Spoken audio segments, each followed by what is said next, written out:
Welcome to Facts TV News, where everything is true. PNP Councillor Vanessa Phillips joins JLP. The Jamaica Labour Party has introduced Vanessa Phillips, People's National Party PNP Council for Papine Division, as a new member of the governing party. The announcement was made during the JLP conference being held at the National Arena. The firebrand has been to odds with key factions of the PNP leading up to and after the tumultuous leadership change last year. Phillips had fallen out of favor at the PNP some months ago and has been a harsh critic of the president, Mark Golding, in particular. 60-year-old taxi operator reported missing. 60-year-old Paul Escofrey, a taxi operator of Henry Avenue, Kingston 20, has been missing since Friday, November 24. He is of brown complexion, slim-built, and about 162 centimeters tall. Reports from the Duane Park Police are that about 2 p.m., Paul was last seen at home wearing a burgundy shirt, black sweatpants, and a pair of black shoes. He has not been heard from since. Anyone knowing the whereabouts of Paul is being asked to contact the Duane Park Police at 876-933-4280, the 119 police emergency number, or the nearest police station. Hanover records surge in major crimes, prompting inclusion of SOE. Among the parishes in Area 1 Police Division, Hanover stands out as the only one experiencing an increase in major crimes compared to the same period last year. The other three parishes in the Area 1 Police Division are Trelawney, St. James, and Westmoreland. As of Thursday, November 23rd, the murder count in Hanover reached 64 for the year, 21 more than 47 recorded during the same period last year. The surge in murders, combined with data indicating an influx of migrating criminals to Hanover, influenced the decision to include the parish in the 4 states of public emergency announced by the Office of the Prime Minister on Thursday. The other 3 parishes on the SOEs are St. James, St. Catherine, and Clarendon. So one of the things is that Hanover is the only division in Area 1 that is above where they were last year in terms of major crimes.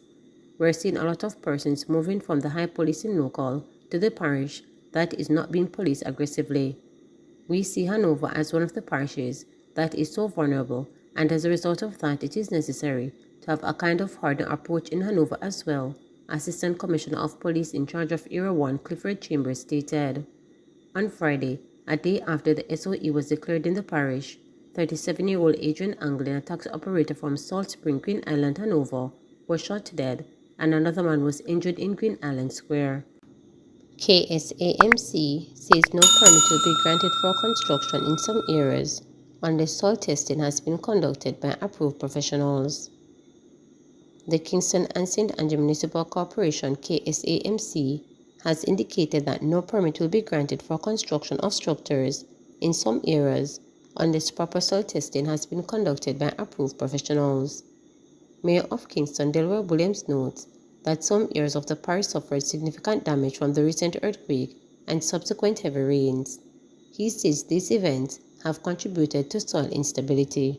In certain cases, based on the information before us in terms of soil testing results and general technical studies that have been done in some sections of St. Andrew, especially in the eastern side of St. Andrew, where there are soil instability issues, we have been very clear that we either, one, don't issue permits, or if we're issuing permits, it would be under certain conditions where we believe that there are certain engineering solutions that can be applied to allow for certain types of construction or development, and that come out of not just a decision of the KSAMC, but we're always advised by technical agencies like Mines and Geology when applications come in for development, for approval. If there are certain kinds of developments like hillside developments or developments that we believe soil testing is required, then that is before a decision is taken that is passed to Mines and Geology or the technical experts in this regard.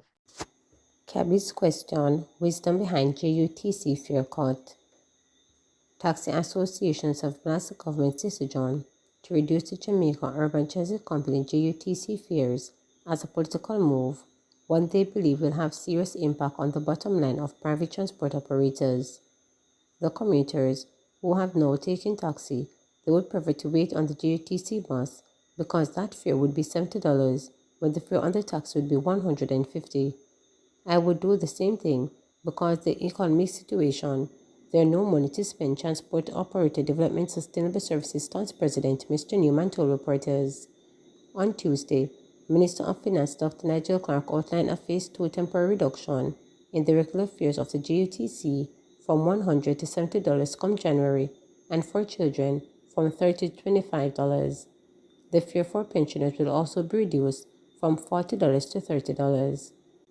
In April 2024, regular fares will be further decreased to $50, children's fare to $20, and pensioners to $25. Clark said the reduction, which is expected to cost the government $1 billion, was done to cushion the impact of recent fare hike from public passenger vehicles on the overall inflation rate. Last month, the government announced a 19% increase in public passenger fares, excluding the JUTC and the Montego Bay Metro. A further 16% increase was also announced to take effect in April 2024. But President of the All Voice Transportation Group, Lauren Oscar Finnegan, has dismissed this explanation. JUTC is presently moving somewhere about 30% of the commuting public within the KMTR Kingston Metropolitan Region, which effect the 30% reduction will have in cushioning inflation. They can't tell us that, he told reporters. And if they're doing a reduction, whether it is fair or anything, so that we don't have a fallout because of high inflation, then such reduction cannot be concentrated within just a particular geographical location, he further stated. Economist Dr. Adrian told reporters that the latest update from the Bank of Jamaica BOJ indicates that recent fares increase in PPV fares will place an upward pressure on projected inflation, and that the BOJ also noted that fiscal action in the form of subsidy to the JUTC could serve to alleviate some of the inflationary pressure. And while the macroeconomical logic of the fiscal subsidy tempering some of the inflationary pressure is clear, he said, the anticipated upward pressure on the inflation rate because of the PPV fare increase is expected to be transitory. In other words, I do not expect a second-round price effects from the PPV fare increase. In fact, the economy risk that emerging in Jamaica is not inflationary, but slower than expected GDP growth. This risk will only heighten going forward as tight monetary policy starts to have real effect on the economy, he said. In the meantime, Newman, who heads an 11,000-member organization, remains optimistic. We are not worried, we are strong. We've been in this business for a very long time, and we are going to ensure that we remain in business, he assured. Please remember to subscribe, like, share,